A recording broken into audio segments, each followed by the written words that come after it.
శివనామస్మరణతో మారుమోగాల్సిన అమర్నాథ్ గిరుల్లో ఒక్కసారిగా నిశ్శబ్దం ఆవరించింది. వారం క్రితం వరకు ఎప్పుడూ లేనంత అద్భుతంగా నిండుగా సాక్షాత్కరించాడని మురిసిపోయిన భక్తుల సంబరం 5 రోజులకే ఆవిరిగా మారిపోయింది. మంచులింగం రూపం పూర్తిగా కరిగిపోవడంతో భక్తులు తీవ్ర నిరాశలో మునిగిపోయారు. అసలు ఎప్పుడూ లేని విధంగా ఈసారి కేవలం 5 రోజుల్లోనే ఆ హిమలింగం కరిగిపోవడానికి రీజన్స్ ఏంటి? ఇప్పటికే బుక్ చేసుకుని బేస్ క్యాంప్లకు చేరుకున్న వేలాది మంది భక్తుల పరిస్థితి ఏంటి? హిమాలయాల్లోని పవిత్ర అమర్నాథ్ గుహలు ఈ ఏడాది ప్రకృతి ఒక వింత విచిత్రాన్ని ప్రదర్శించింది. ఈసారి మంచులింగం ఎన్నడూ లేనంత నిండుగా దాదాపు 7 అడుగుల ఎత్తుతో అత్యంత అద్భుతంగా రూపుదిద్దుకుంది.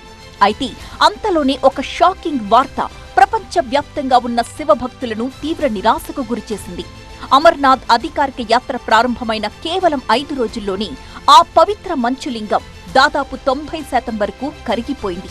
గత రికార్డులన్నింటినీ బద్దలు కొడుతూ ఇంత వేగంగా అమరనాథుడు అంతర్ధానం కావడం వెనుక ప్రకృతిపరమైన మార్పులతో పాటు మానవ తప్పిదాలు కూడా ఉన్నాయని నిపుణులు విశ్లేషిస్తున్నారు. Shri Amarnath G shrine board ప్రకారం మంచులింగం పెరగడం, కరగడం అనేది సహజమైన ప్రక్రియ అయినప్పటికీ ఈసారి ఇంత వేగంగా కరిగిపోవడానికి ప్రధాన కారణం రికార్డ్ స్థాయిలో పెరిగిన భక్తుల రద్దీ. యాత్ర ప్రారంభమైన మొదటి కొన్ని రోజుల్లోనే 1,00,000కు పైగా భక్తులు గుహను సందర్శించారు. అంత పరిమితమైన గుహ వాతావరణంలో అంతమంది భక్తుల శరీర ఉష్ణోగ్రత మరియు శ్వాసక్రియల వల్ల గుహ లోపల వేడి ఒక్కసారిగా పెరిగిపోయింది. దీనికి తోడు ఈ ఏడాది కశ్మీర్ లోయలో ఎండ తీవ్రత కూడా పెరిగి అసాధారణమైన వేడి గాలులు వీచాయి. ఫలితంగా గుహ చుట్టుపక్కల ఉండాల్సిన -డిగ్రీల ఉష్ణోగ్రత ఒక్కసారిగా మారిపోయింది. అలాగే గత శీతాకాలంలో కొండలపై ఆశించిన స్థాయిలో మంచు కురవకపోవడం వల్ల గుహ పైభాగం నుంచి నిరంతరం మంచులింగానికి అందాల్సిన చల్లటి నీటి సరఫరా తగ్గిపోయింది. దీనికి తోడు అమర్నాథ్ పరిసర ప్రాంతాల్లో హెలికాప్టర్ల రాకపోకలు, వాహనాల కదలికలు, పెరిగిన నిర్మాణాల వల్ల కార్బన్ ఉద్గారాలు ఎక్కువై స్థానిక మైక్రో క్లైమేట్ పూర్తిగా వేడెక్కిపోయింది. ఈ పరిణామంతో ప్రయాణంలో ఉన్న, అలాగే బేస్ క్యాంప్లకు చేరుకున్న భక్తుల్లో కొంత ఆందోళన నెలకొన్నప్పటికీ అమర్నాథ్ యాత్ర ఎక్కడా నిలిచిపోలేదు. షెడ్యూల్ ప్రకారం ఆగస్టు 28 వరకు 57 రోజుల పాటు ఈ యాత్ర యథావిధిగా కొనసాగుతుందని అధికారులు స్పష్టం చేశారు.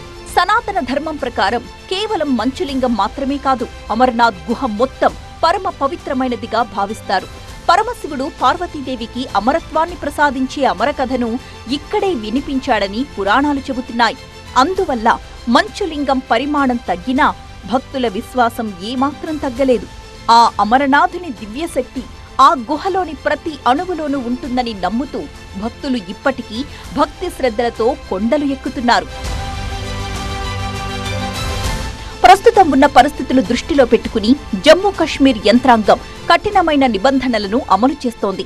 ముందస్తు రిజిస్ట్రేషన్ లేని భక్తుల్ని బేస్ క్యాంపుల వైపు అనుమతించడం లేదు. తమకు కేటాయించిన తేదీ కంటే ముందే వచ్చేవారిని జమ్మూ, ఇతర రవాణా క్యాంపుల వద్దే నిలిపివేస్తున్నారు.